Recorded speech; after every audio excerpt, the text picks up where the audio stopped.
Ayan po mga kapatid, magandang gabi po sa inyong lahat at narito naman po ako at muling magbabalik upang maihatid ng mga panibagong mensahe sa inyo. Ayan, matagal-tagal na rin akong hindi nakapag-reading. Ayan, ano nga ba yung paparating sa inyo ngayong December mga kapatid? Ayan, ngayong December hanggang sa katapusan, kung ano nga ba yung paparating sa inyo. Ayan. At nakapagpakabit na rin ng internet dito sa aming bahay. Ayan, tayo ng 3 at pipili tayo ng 9 na barahan na lang mga kapatid. 9, 1, 2, 3, 4, 5, 6, 7, 8, 9. Yan po, 9 na baraha ang mensahe, ihatid na mensahe sa inyo. Ang unang-una mga kapatid ay ito, libation, yan, donation, pray and religion. Ang masasabi ko dito mga kapatid, lalong lalo na ngayon na malapit ng Pasko, yan, ang masasabi ko ay dapat magbigayan din tayo. Yan, dapat kahit hindi rin Pasko mga kapatid ay ugaliin din nating magbigay, tumulong, o di kaya magbahagi ng mga blessing na ating natamo o di kaya ipinagkaloob sa atin ng ating Panginoon. Kaya kung ano man ang blessing na meron kayo ay ibahagi din ninyo sa mga taong kapos, nangangailangan at mga taong dapat tulungan at na nangangailangan ng inyong tulong mga kapatid. Yan, sa libation. Lagi din wag din kayong mawalan ng pag-asa. Yan, lagi po kayong manalangin din bago gumising o bumiyahe, at saka pagtulog. Yan, kailangan po talaga dapat manalangin. Yan, para mailayo kayo sa kapamakan, disgrasya, bangungot, o di kaya anumang uri ng panganib o sakuna. Yan. Pangalawa ay sweet dream. Yan, may mga tao dito na nakakatulog na ng mahimbing. Yan, sapagkat nung mga nakaraang buwan o last month ay mayroong mga problema sila. Sa ngayon ay mayroong mga problema sila na kanilang nasolusyonan niya, kaya sila ay nakakatulog na ng mahimbing. Yan po. Third wheel. Iwasan po ninyo ito mga kapatid, ang third wheel o third party. Yan, lalong-lalo na sa mga may asawa dyan. Yan, sa mga may partner o may mga kasal o may sarili ng binuong pamilya. Iwasan po ninyo ito mga kapatid, yung mga tukso na ito, para hindi po masira ang inyong pamilya o ang inyong ng inyong mga karelasyon o di kaya both side ng inyong pamilya. Yan, iwasan po ninyo itong third wheel, pambababae, panlalaki, iwasan po. Blessing. Ayan, ngayong December ay magkakaroon ng blessing ang mga manunood o di kaya makakatanggap sila ng 13 month. Yan, o di kaya pamasko, o di kaya may blessing na ibabahagi sa kanila, merong tulong, merong magbibigay ng pera sa kanila. Yan, basta may blessing talaga ang makakapanood nito ngayong December mga kapatid.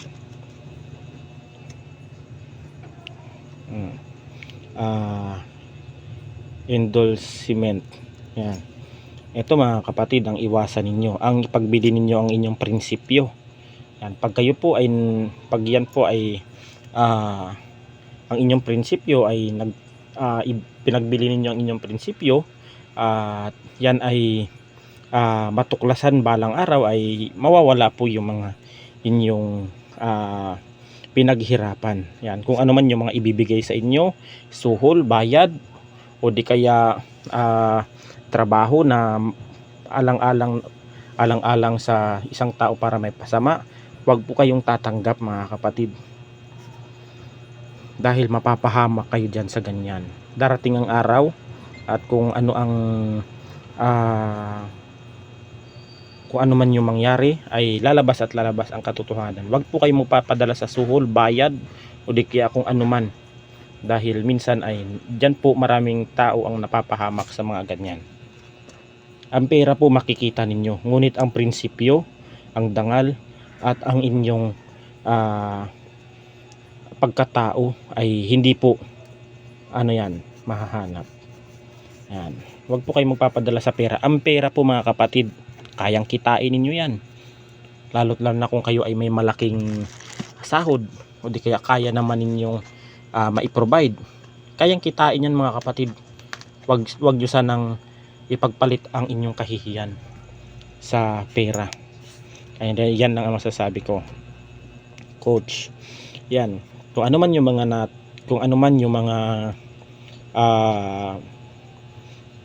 naging aral sa inyo, yan, yung mabuti ay pulutin po ninyo, at yung mga masama na nangyari sa inyo ay i-let go na ninyo mga kapatid. Kalimutan po ninyo, kasi po pag kayo po ay yung mga aral na yan ay patuloy ninyong dadalhin, yung mga masasamang aral na yan na nangyari sa inyong buhay, hindi po kayo magiging masaya.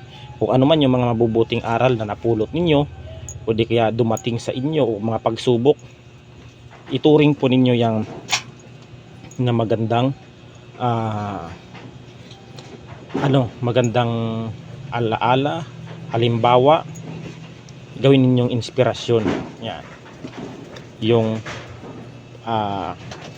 coach na ito. Kung ano man yung mga nangyari sa inyo, kung ano man yung mga advice ng tao sa inyo, yan ay pulutin lang ninyo yung mga magagandang advice lang.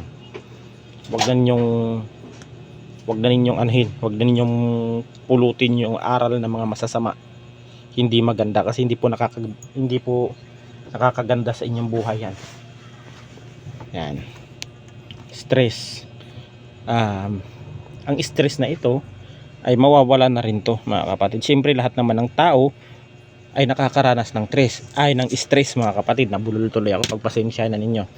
Lahat naman ng tao mga kapatid, mapabata, matanda, mapayat, mataba, may ngipin man o wala, lahat po yan, mayaman, mahirap, politiko, o kung ano man yung estado natin, may pinag-aralan o wala, lahat tayo may stress mga kapatid.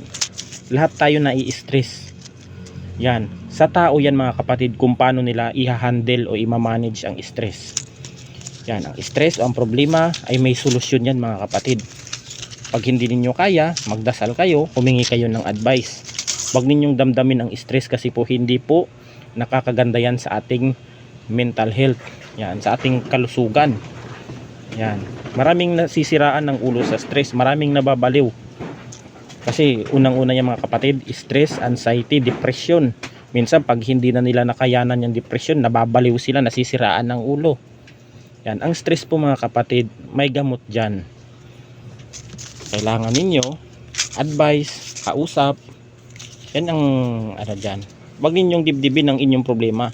Ang problema ay mayroong solusyon. Yan. Huwag niyo masyadong dibdibin mga kapatid. Lahat tayo may problema. Mga mayayaman may problema yan. Mga mahihirap, may mga politiko, may mga problema din yan. Kaya ang stress na ito mga kapatid, pag nasusolusyonan ito, mawawala itong stress.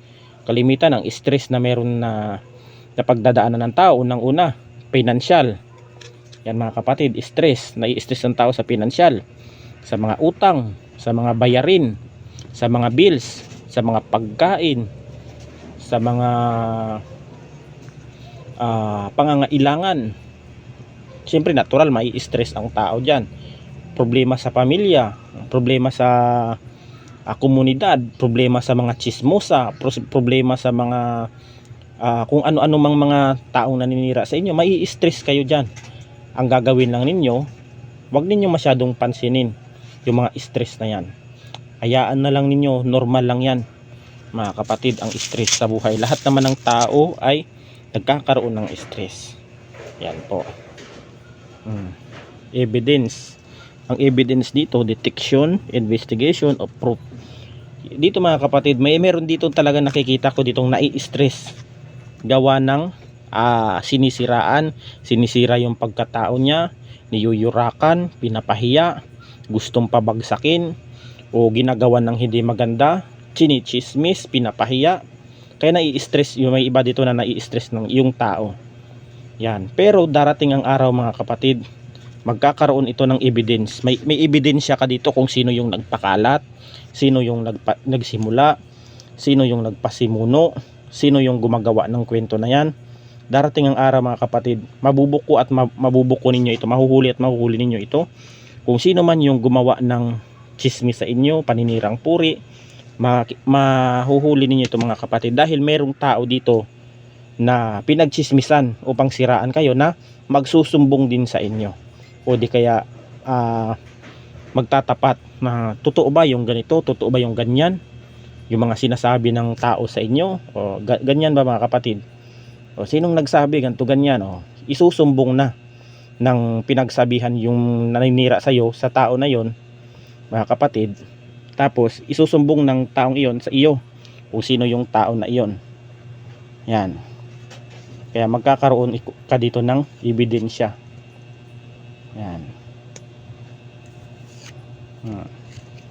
Ayan. Meron ditong mabubuntis ngayong taon. Yan. Ngayong taon meron dito mabubuntis. Merong mga anak din dito ngayong December. Yan. Meron din ditong pagpapalain. Yan ang mga mag-asawa, magpartner o magpapamilya. Magpapalain ngayong December ito. Yan, meron ditong mabubuntis din. Meron din ditong mga anak na nakikita ko. Ang masasabi ko lang dito, mahalin ninyo ang inyong pamilya. Ang pamilya po ay isang regalo ng ating Panginoon. Kung kayo ay nakakatanggap ng mabuting pamilya, asawa, mabuting partner, mabuting girlfriend, mabuting boyfriend, pahalagahan ninyo yan mga kapatid. Dahil yan po ay iniregalo sa inyo ng ating Panginoon. Yan, pahalagahan ninyo ang inyong mga partner. Dahil binigyan kayo ng ating Panginoon ng isang makakatuwang sa buhay. Huwag ninyong saktan, huwag ninyong gawan ng hindi maganda, huwag ninyong ipapahiya, huwag ninyong pagbuhatan ng kamay. Yan, dahil lahat kayo ay binigyan ng Panginoon. Pag hindi ninyo iningatan, mawawala ang taong iyan. Pag yan ay inabuso ninyo ang kabaitan at hindi ninyo pinahalagahan ang taong yan. Ayan lamang po mga kapatid, at hanggang dito na lang, at God bless us all. Ingat tayo palagi.